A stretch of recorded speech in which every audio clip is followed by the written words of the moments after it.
What's up? Welcome to another live stream here on Free Will Photos. Man, I have been away from creating content. And so today, what I wanted to do was kind of just jump on here and share some information about ON1 Photo RAW, like the basics of using ON1. Now, if you are an advanced user, this is probably not going to be the type of video that you really need to watch or live stream that you need to watch, depending on when you are interacting. However, I do think that it's good to go over the fundamentals of using the software, especially if you are a long-term user and the things have changed over the years. So we'll kind of talk about that in today's session. It's not going to be extremely lengthy, but it is going to be extremely helpful, or at least I believe it will be helpful for those who are looking to get started with ON1 relatively quick and have questions about where do I even begin when using ON1 Photo RAW.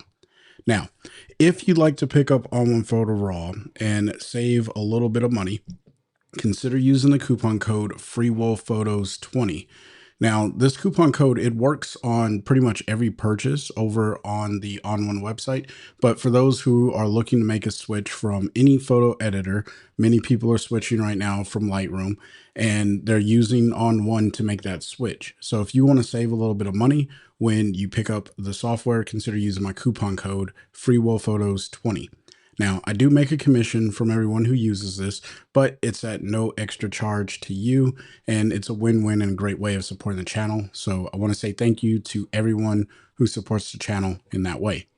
Now, on a completely different topic, if you'd like to learn just a little bit more about how to use ON1 Photo RAW and you want to join the Free Will Photos Academy, this is a paid membership. All right. The Free Will Photos Academy is a paid membership. Down in the description box below, you will find a link that will take you over to my website, and you can register and join the Free Will Photos Academy. And in that academy, I go over a lot of things that are fundamental to photography in general, but specifically how to use ON1 Photo RAW in a more advanced way, or at least in ways that I don't really cover here on the channel. But it's something that it'll be a benefit to you as a member inside of the academy.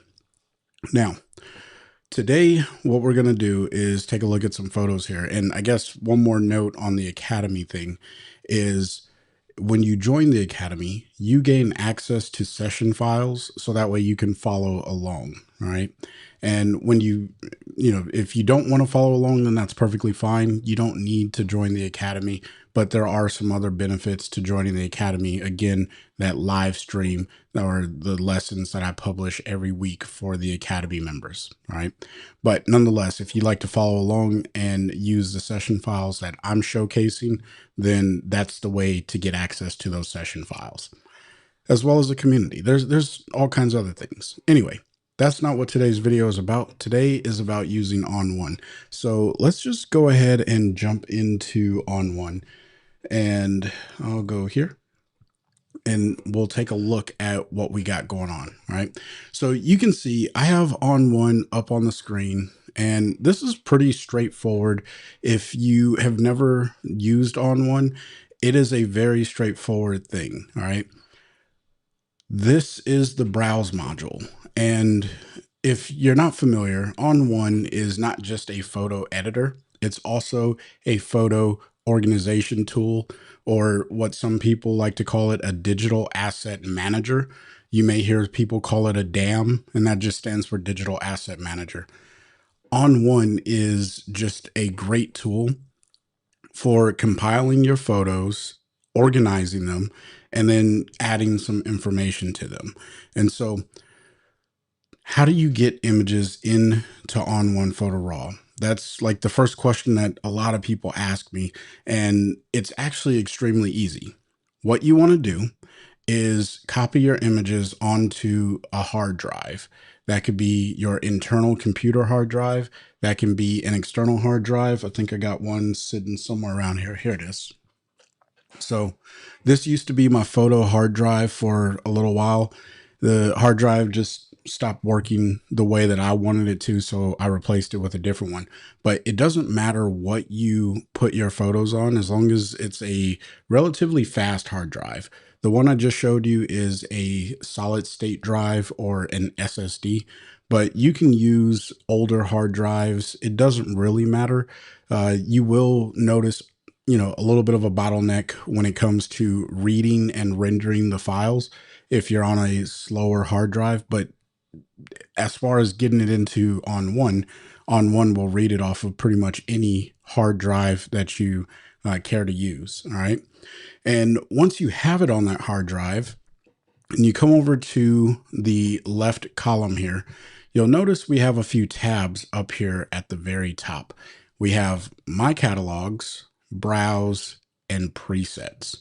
Now, the Browse tab is the one that you really want to be on. Now, I'm going to minimize favorites because we're not going to talk about that today, but that is a really cool way of just being able to quickly navigate to folders of images. But we're not going to talk about that today, so that's why I want to minimize it. Right now, if you have local drives minimized, and I'm just minimizing everything at this point just to simplify our view, you'll notice that under Browse, we have favorites, local drives, and albums. Now, local drives is going to show all of the hard drives that are connected to your computer. Now, on my particular computer, I have a number of hard drives, and this is actually an SD card from my camera that's labeled untitled because I reformatted it and never changed the name. But with that being said, and then this is also just something else. Don't worry about this Capture One beta. But everything else that's here on the computer, those are hard drives that are connected to my computer. All right. And one of those is the Macintosh HD. Now, if you are on a Windows machine, this should be your C drive. The Macintosh HD is the equivalent to the C drive, if I'm not mistaken. You do have to forgive me because I am a Mac user primarily. And so a lot of the things that I understand about computers comes from the Mac world, but I do use a PC for my day job. And so I do know a little bit about PCs. All that being said, and all that being considered, we have the hard drives that are connected to our computer. And for me, I have a Crucial SSD, and I just named it Crucial Photos, so that way I know it's that hard drive instead of one of these other ones. And so if I click this little chevron to the left, or this arrow, it's going to expand all of the folders that I have on that hard drive. Now, this is just simple navigation at this point, all right, to getting your images into the computer. You just need to navigate to the folder that you want to find. Now, for me, I have a folder that's titled Unedited. Let me minimize this tutorial images one. And then inside of here, I have a folder from a photo walk that I did a few weeks back, or I guess over a month ago now, in March. And I just wanted to kind of go through those images because this is a great example of when you come back and you have a ton of images and you're like, what do I do inside of On1 or any photo editor? Well, let me show you. And that's kind of the crux of this. But once I click this folder, and I can click any of these folders. So if I were to click on this folder right here, you'll notice that it's going to change the images because it's now showing me the images that are inside of this folder. But if I go back to our target folder for today, these are the images that I have on my hard drive. On1 reads them from the hard drive.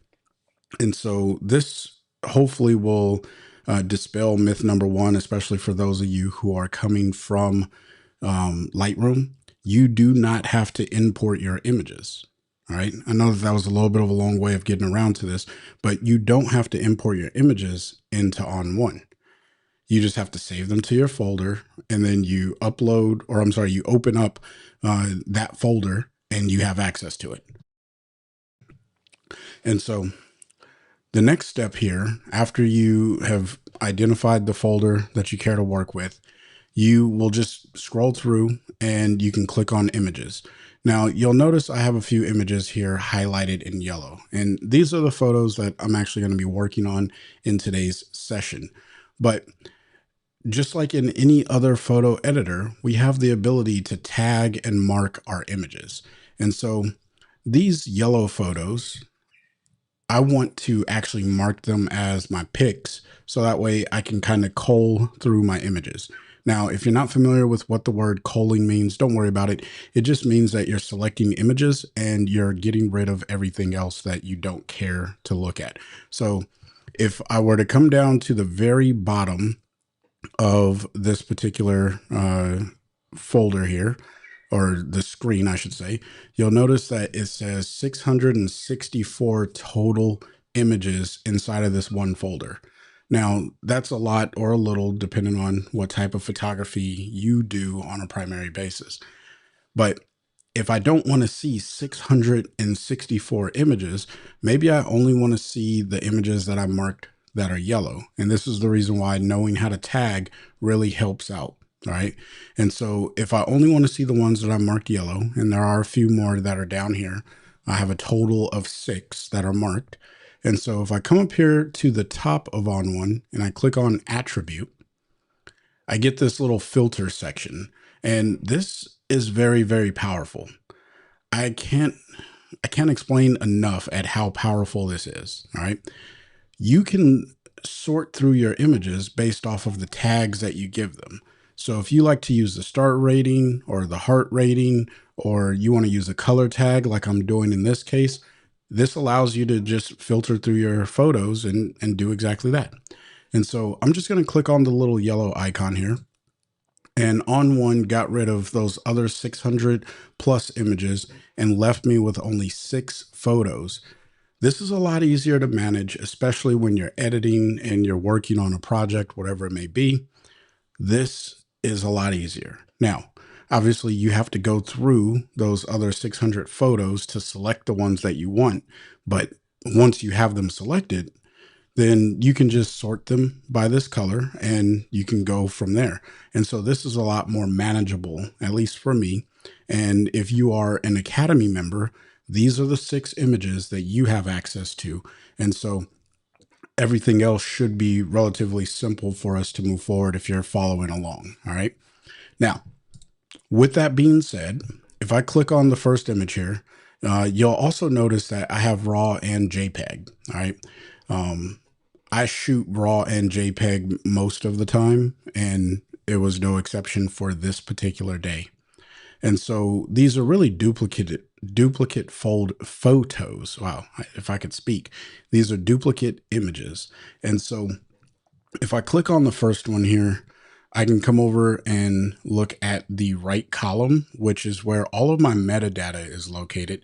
I'm just going to drag this out a bit so we get some more screen real estate on here. And you'll notice that it's actually mostly blank.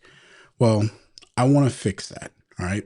And so one thing that I recommend every single photographer does is, at a minimum, add your name to the creator information here.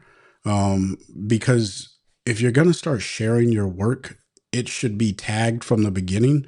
So that way you have your information on there. All right. Now I can come in here and I can just type Chris for now, and then I'm just going to hit tab to move to the next line. That's now saved to the metadata of my file. Very, very helpful for the key organization aspect. And, you also want to come in here and put copyright information. So all rights reserved is what I'll probably put on here. And, is this going to protect you from every single infringement that may happen on your images? No, it's not. Probably not. However, what it does is it helps you uh, communicate, and you can prove because you'll have the raw images here. And my recommendation, you should never share your raw files with anyone unless there's an absolute need to do so. Just don't do it. I do share my raw files with the Academy members because, what's the point of having a raw editor if you aren't able to edit raw images. All right. And so I do share them with the Academy members, but I still reserve all the rights to my own photography. Right. You should not share your raw images unless you have a inclined reason to do so. Now, with that being said, I've only edited on this one image. If I come over to this next image, you'll notice, well, creator information is missing and the copyright information is missing. And so this is where my next and final step for talking about browse comes in. And that's going to be batch editing. All right. So the blue outline, it signifies the selected image. If I hold shift and I click the last image here, you'll notice I get a white border around my images now. And what this white border is telling me is these are secondary selected images, meaning whatever I do to this photo right here will be copied to these images. And that's extremely helpful. And so what I'm going to do is come over here to creator, and I'm just going to type in Chris again, and then I'm going to hit tab. I'll come down here and I will type in all rights reserved. Sometimes I misspell things when I'm live or when I'm not live. But anyway, now I've done that. I hit tab. I've committed those into the images. So now if I click off of them and I select any one of these images, you'll notice now all of these images have that information stored on it. And this is probably one of the best ways to work. All right. I know there are a ton of people. All right. Let me just come back out here.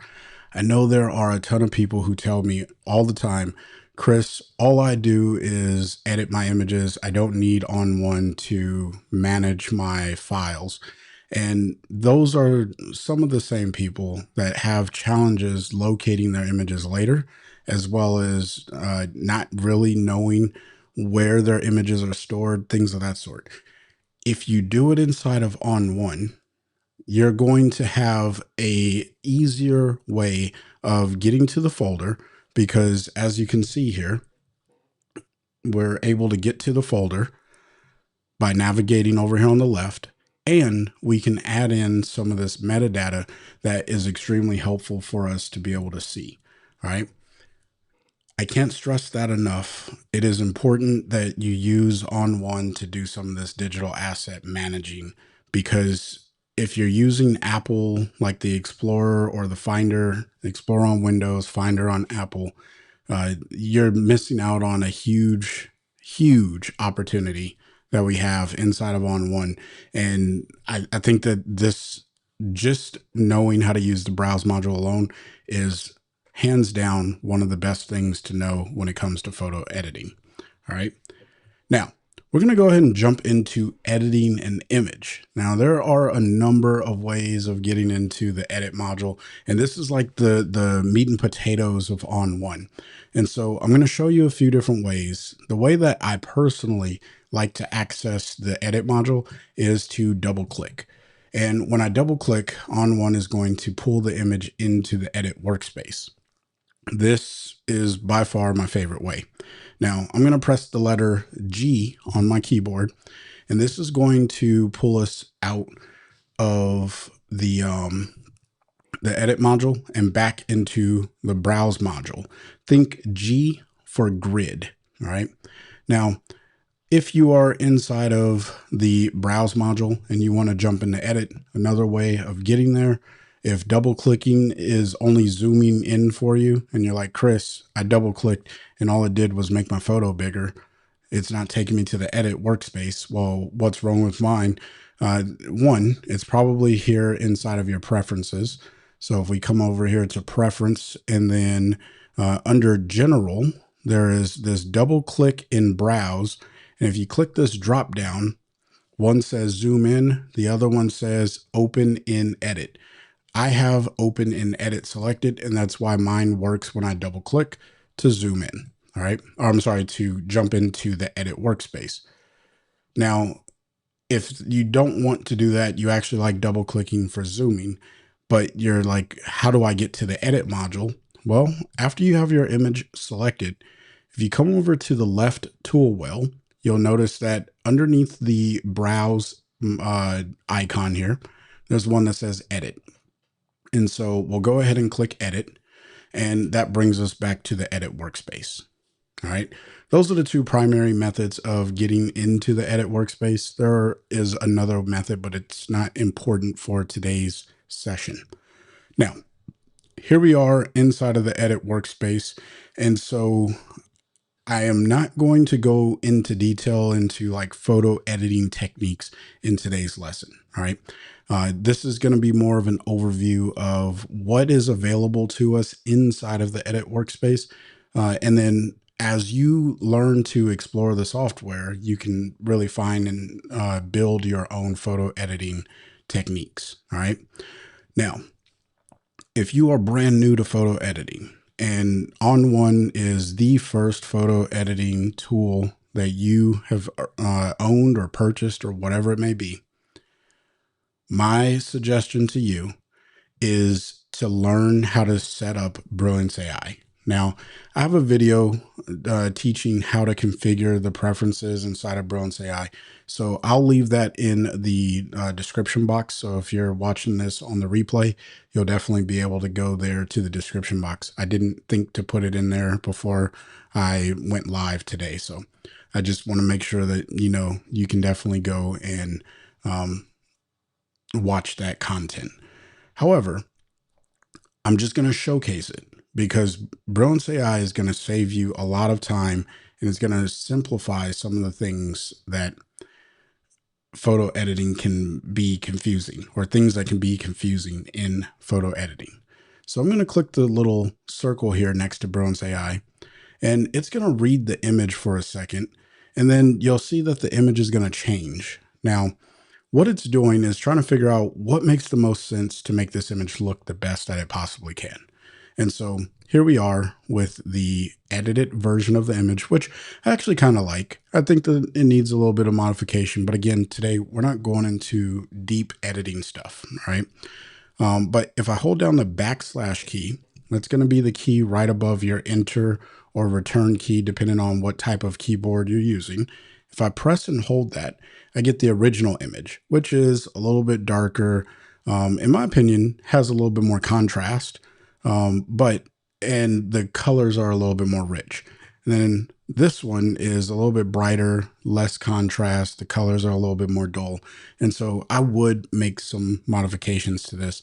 But if you are brand new to photo editing, the reason why Brilliance AI is so helpful is because it's just an amount slider. And I want to backtrack here for a second. Inside of ON1, whenever you click something that's like a bold header like this, that means that you can expand or collapse that section.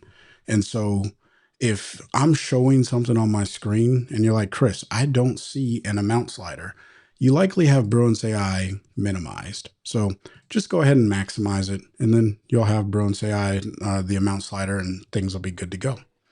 And so what I want to do is show you that I can pull down on this amount slider, and this is with no Brilliance AI impacting my photo.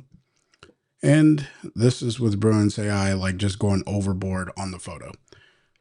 That's as easy as photo editing really needs to be when you're getting started. All right. There are techniques that artists use, photographers use to get beautiful pieces of work out of their photos.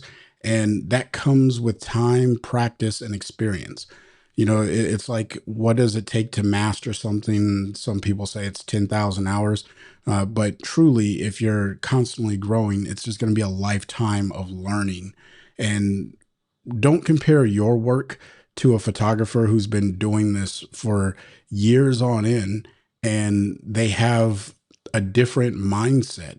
They have a different skill set. They have, a different caliber of understanding of the tools that are available to them. Okay. For the beginner, if you're just starting out, this is going to get you really far. All right. I don't want to say that's good enough because that's up to you to determine. However, This is going to get you really far because what this does is it actually changes everything inside of the tone and color section. Now, whenever I teach people how to use ON1 and I show them the tone and color section, by the way, I should have mentioned this before. We are inside of the develop module. All right. So we're in the edit workspace. And over here on the right side, right below this section that says layers, which if your layers is expanded, just go ahead and click the word layers, hide that because getting started, you don't need to worry about layers. All right. But with the develop section, this is like the only place that you really need if you're editing a raw image. You could even say that you only need this for a JPEG image as well. But for those who are working with raw files, you definitely want to start with develop because this is the only place in ON1 that is reading the root level of your image. All right. And I'm not going to go crazy deep into that, but just know that this is where you want to start. All right. Now, with that being said, tone and color is like the fine tuning menu system to really get the most out of your image. All right. So I mentioned earlier that I didn't feel like there was enough contrast. Well, I could use this simple contrast slider, pull that up, and look, now I've modified the image, gave it more contrast, and I like it a little bit more. I also mentioned earlier that the colors, they looked a little dull. And so if I click over here on color to get the color workspace available to me, I can notice that the saturation was pulled down to -3.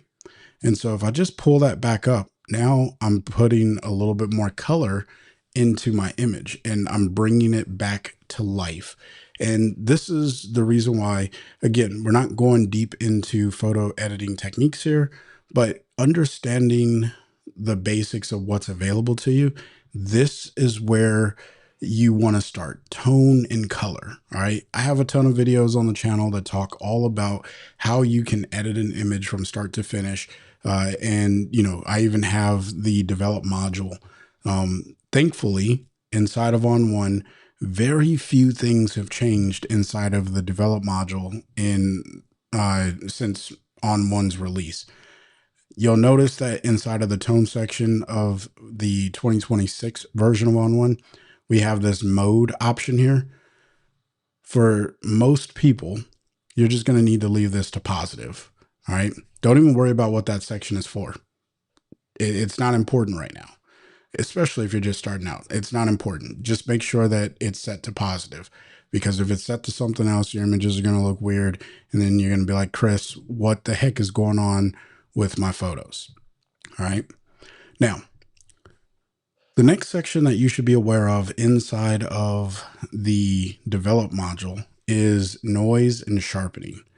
Now, when it comes to noise reduction, ON1 has a tool called No Noise AI. And this is a really cool and powerful tool that gets rid of some of that grainy grittiness in your image and just polishes it up and makes it shine a little bit more. Now, I'm not going to go into detail on it, but it is a AI tool, but it's not an AI tool that you don't have any control over. That's the beauty of ON1. Even though there are AI tools built into this software, you get the opportunity to modify those tools to include even Bruin's AI. Even though I only showed you this one slider here, there is more sliders available uh, with this fine tune section, but you can also go into the preferences. Again, we're not going to do that today, but just know that you can modify a lot of the tools that are AI specific here inside of ON1 Photo RAW. All right. And this is one of the reasons why it's one of my favorite tools to use to edit photos. Now, lens corrections are pretty straightforward. If you have a lens issue and you want to correct distortion, you can turn this on and you can see it just fixes those corners, makes them to where they're not bowing anymore. All right. Now, the next step is cropping an image. Over on the left tool well, we have access to the cropping tool. And this is a very simple tool to use, so I'm not going to go into detail. But let's say you didn't quite nail the composition and you need some assistance. What you'll want to do is come over here to the aspect section, and then you get to choose what type of aspect ratio you want to use. All right. So if you want to print to a 5:7, 8:10, or a 4:6, then you have all of these aspect ratios available to you. I have 5:7 selected. And so after I have the aspect ratio selected, I can come over here to AI. And when I click it, ON1 is going to think for a second, and then it's going to say, hey, I think this is actually a good composition for you. Now, if you're not familiar with what the heck composition is, you're like, Chris, what are you talking about? Composition is how you put your subject into the photo and how it fills the frame, right? No matter what, every photo by default has a composition. There are, artistically stronger compositions versus less strong compositions, but don't worry about that. That's all semantics. If you like the way your image looks and, like maybe I want it to be a little bit closer to the goose here, and this is how I wanted the shot to be framed, well, then this composition works out well for me. But what if I say, you know what? I think it actually should have had a little bit more space in there. I can just expand this out a little bit, and now I have a little bit more room. I get to choose what I think is a good composition. All right. There are some guidelines that, in the world of art would be considered good composition, but I'm not going into that today because it's not really that important. You do you for the work that you want to put out. That's all. If you like it, that's the only person who needs to like the work. All right. So I'm going to go ahead and push the blue check mark here. And of course, if you're working for a client, then, your client's going to need to like the work too. But I digress. That's how you crop. Now, let's move over into one of the more advanced aspects of ON1, and that's going to be local adjustments. Now, this is the first portion of ON1 that allows us to do something known as masking. And this is how we make selections in our image in order to modify certain aspects.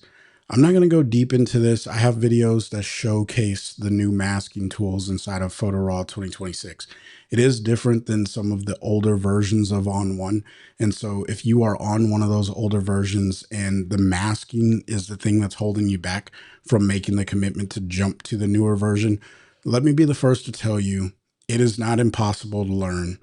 And once you understand the potential that you have available to you with the new masking tools, I think you'll really appreciate what we have available to us and ultimately where this will allow us to go in the future of using ON1 Photo RAW. All right. When they introduced this, I was really excited, but let me just go ahead and show you. So this image is pretty straightforward. We have a goose. He, she, it is the subject. I'm going to go ahead and click the button that says subject here. All right. Now ON1 is going to analyze the image. And if I press the letter O, you can see it made a selection of the goose. Now, for those of you who are new to masking, you're probably like, Chris, what the heck are we looking at? Well, anything that you see in white, that is the area that ON1 selected, meaning that if I make an adjustment here, which we'll make here in a second, if I make an adjustment over here on the right side, that subject, the goose in this case, is going to receive that adjustment. Everywhere that's black, it's not going to receive the adjustment. It's going to leave it alone. And that is the power of masking. Now, let me turn off this overlay because that's just an overlay to show you the representation of what was selected. But as I mentioned earlier, if I go ahead and just pull up on this exposure slider, you can see it's making the goose here a lot brighter. All right. I can go like crazy and make him like completely bright, but that's not important, right? Or not what I want to do. And so I'm just going to make some very basic adjustments here. Nothing that is over the top crazy. And so if I turn this off and turn it on, you can see I only made adjustments to the goose. Now, what's also cool is I can click the background button here. And when I click the background button, you probably guessed it, it selected the background. All right. And so now let's say that the background is just way too dark. I can pull down on the exposure and now it's a little bit darker. But now it just doesn't look quite right. And I think the reason why it doesn't look quite right is because there should be like a light fall off in the overall image, especially with as bright as the duck is. And so what I'm going to do is just pull up on the exposure a little bit more because I think it was a little too dark. And this is where the new masking tools come in, right? Subject and background, those are new masking tools, but the new masking powerhouse or technique, I don't know what engine, we'll call it the masking engine. There we go. The new masking engine inside of ON1, this is where the real power comes in. I can add an additional mask on top of the mask that I created initially. To do that, I'm going to hover over masking or just make sure I have my masking properties activated. And then I'm going to come down to this place that says mask layers. And don't worry if this is me moving really fast. I have videos that talk all about this new masking engine. And so I recommend that you go and watch those as well. I'm going to hit the plus icon here and I'm going to come down to gradient because this is like one of my favorite masks to use in this case or in this type of scenario. And now that I have the gradient mask selected, I am going to use the subtract option because I need to remove some of this negative exposure adjustment from the image.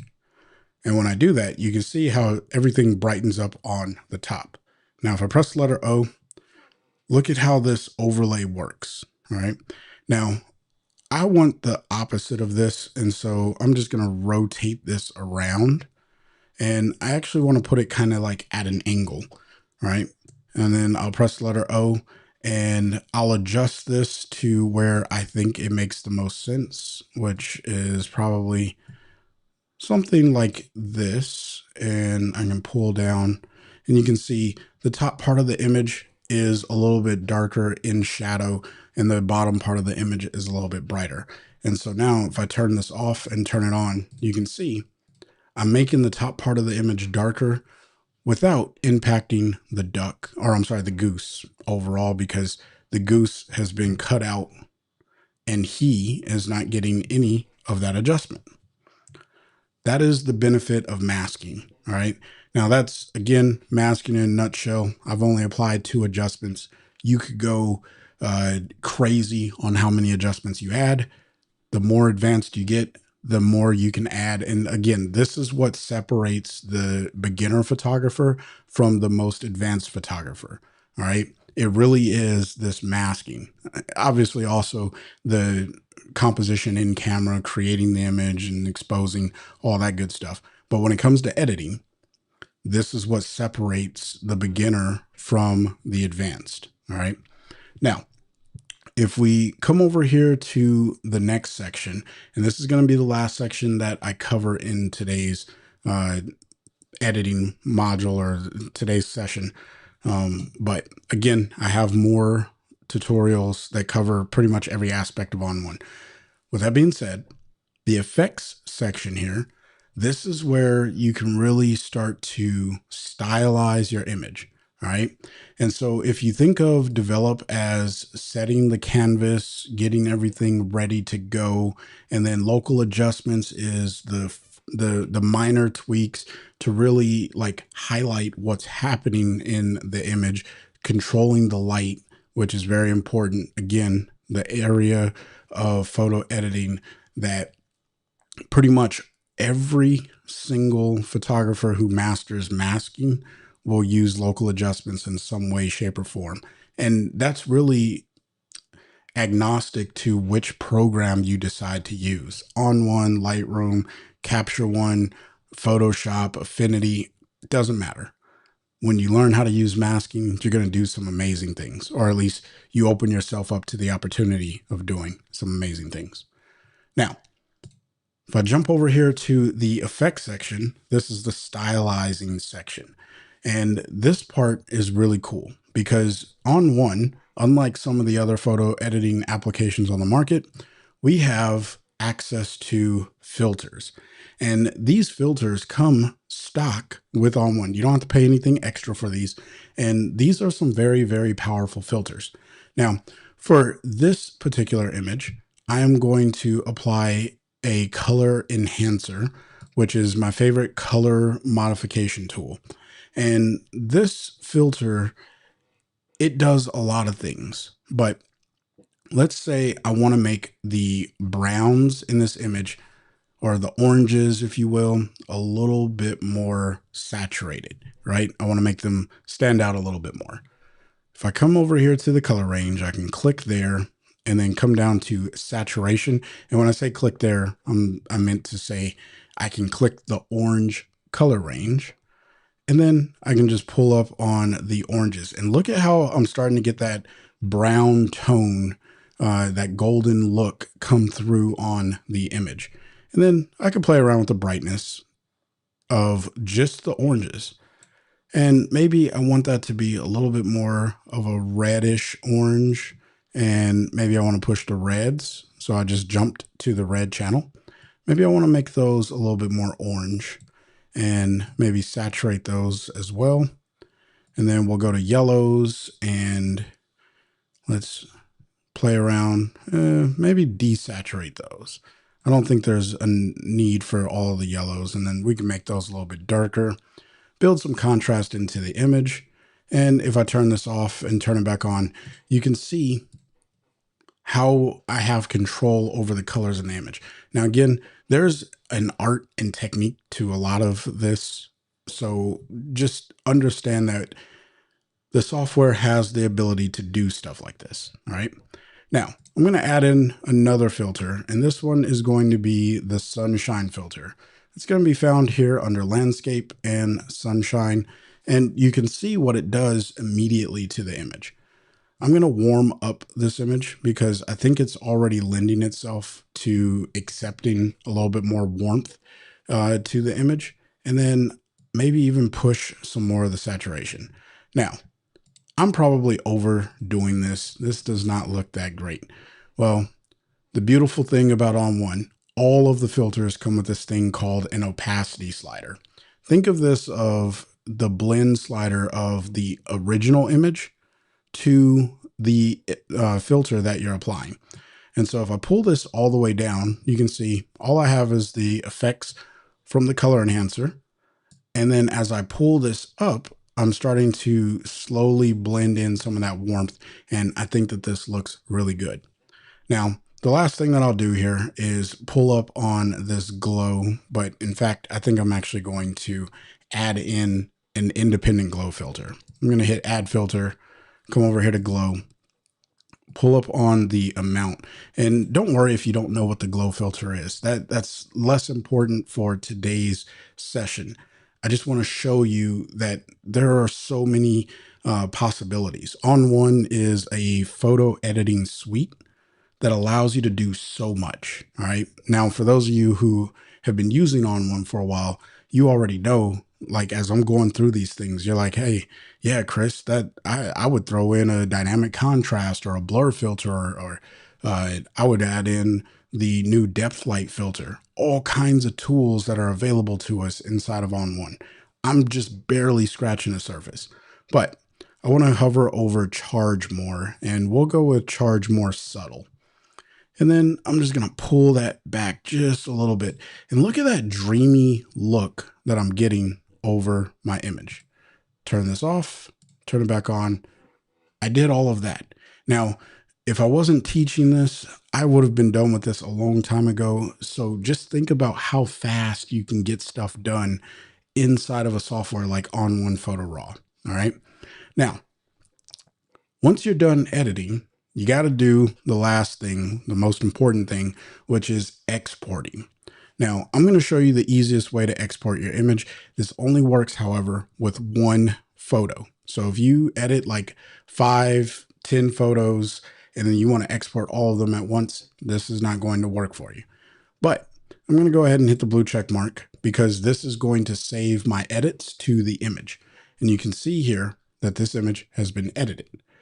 If I right click on this image and come all the way down to the bottom, you can see I have quick export and export. Don't click export, click on the quick export. And when you click this, you're going to get a save dialog box that you are familiar with for your operating system.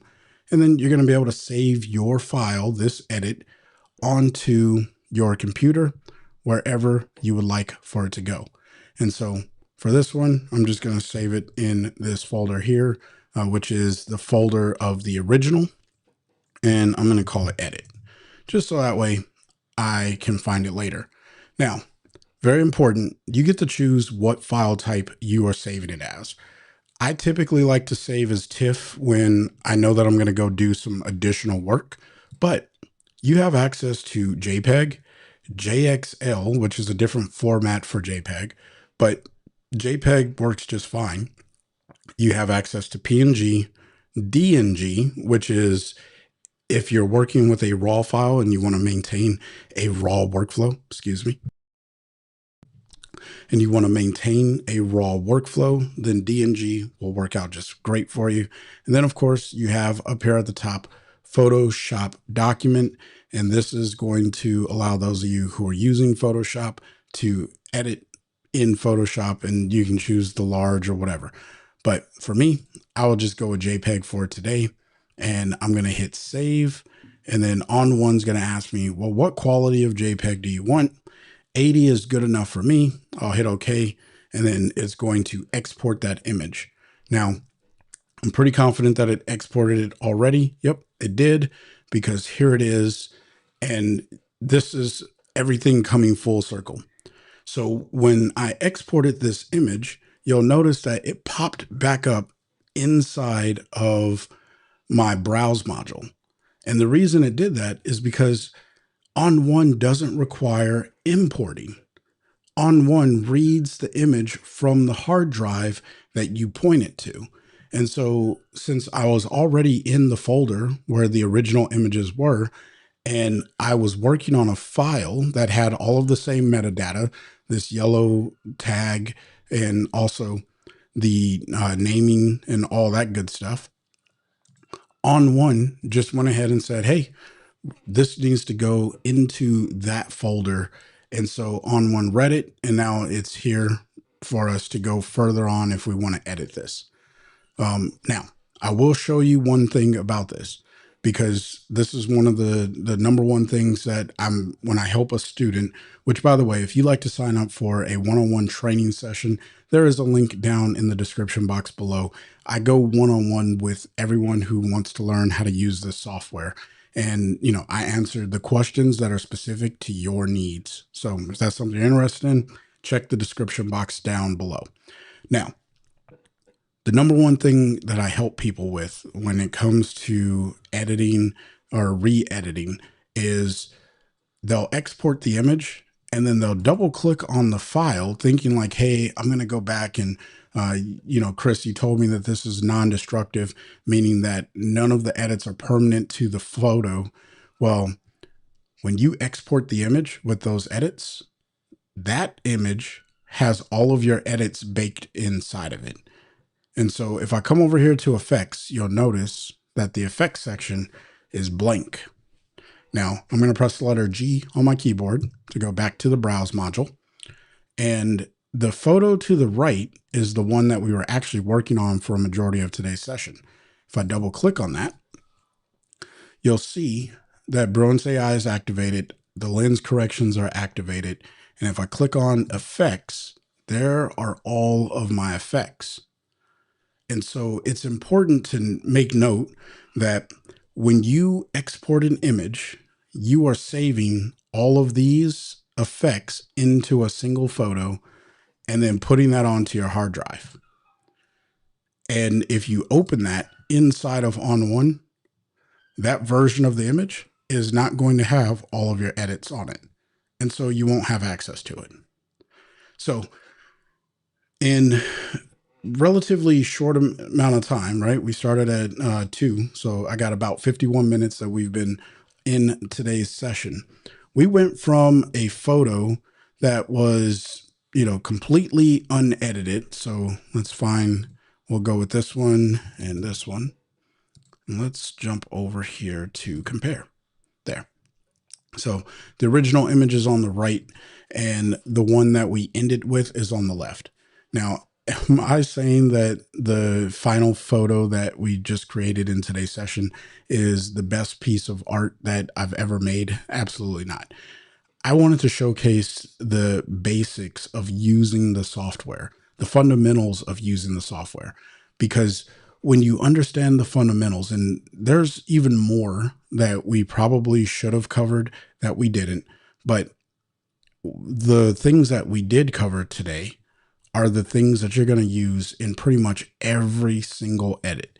The develop module, the local adjustments, and then the effects, as well as the browse module. If you'll subscribe to managing your assets using ON1, I promise you, there really isn't any better way of managing assets than using what ON1 authorize or like offers us inside of the browse workspace. Now, again, I know there's some people who are going to have a difference of opinion than me on that, but I do stand by what I say, or when I say that the browse module is one of the best places to organize and categorize, tag, do all kinds of stuff with your files, as opposed to using the Explorer or your Finder. But the cool thing about ON1 is, since you don't have to import it to a catalog, and I know that there's a my catalog section. I don't think that that's even necessary to use. I have a video about that as well, but I digress on that particular aspect of it. I don't think that it's necessary to use though. Nonetheless, just because I was supposed to be recapping here, starting off with your digital asset management is going to be a huge, huge win for you inside of ON1. Then you can jump over to the editing workspace and crop your image, develop your RAW file, develop your JPEG even if you want, because the same process, it flows the same essentially. And then go into local adjustments, modify local adjustments, modify light, do all that fun stuff. And then you can jump over to the effects, and that's where creativity really does run wild, and you have so much flexibility to just do whatever you need to or want to. And what you can also do that I didn't cover in the effects section is all of those filters, they have a mask. So the masking that we did inside of local adjustments, you could do the same thing inside of effects. Now, I will give a disclaimer. The way that it works in effects is not the same as it does in local adjustments. I don't know why that is. I hope ON1 fixes that, or at least makes it a little bit more fluid, but it doesn't work the same. And so it can be a little confusing. Again, I do have videos on this channel because I understand that you have a creative vision that you want to get out and into the world. And sometimes it feels like you're handcuffed from being able to do that because the software is too complicated to use. And that was the reason why I wanted to show you the basics today, because yes, there is more that ON1 can do beyond what I was just sharing or what I just shared today. However, you can go so much deeper. And the things that I did share, those are the things that are going to help you really build a foundational edit workflow for yourself. All right. So again, if you would like to save a little bit of money when you shop over at the ON1 store, and that should have popped up. Let me figure out what's going on here. Jump over here. Boom. There we go. So If you would like to save a little bit of money when you shop over at the On1 store, consider using the coupon code FreeWillPhotos20. It'll save you some money. I do make a small commission, but that's at no extra cost to you. It's a great way of supporting the channel, and I greatly appreciate everyone who does it. Now, if you'd like to go deeper in the education, you have two options. You can do one, sign up with me for a one-on-one training call, and you can show up with very specific questions, and I will help you learn how to use ON1, or at least answer the questions that you have about what you want to do with ON1.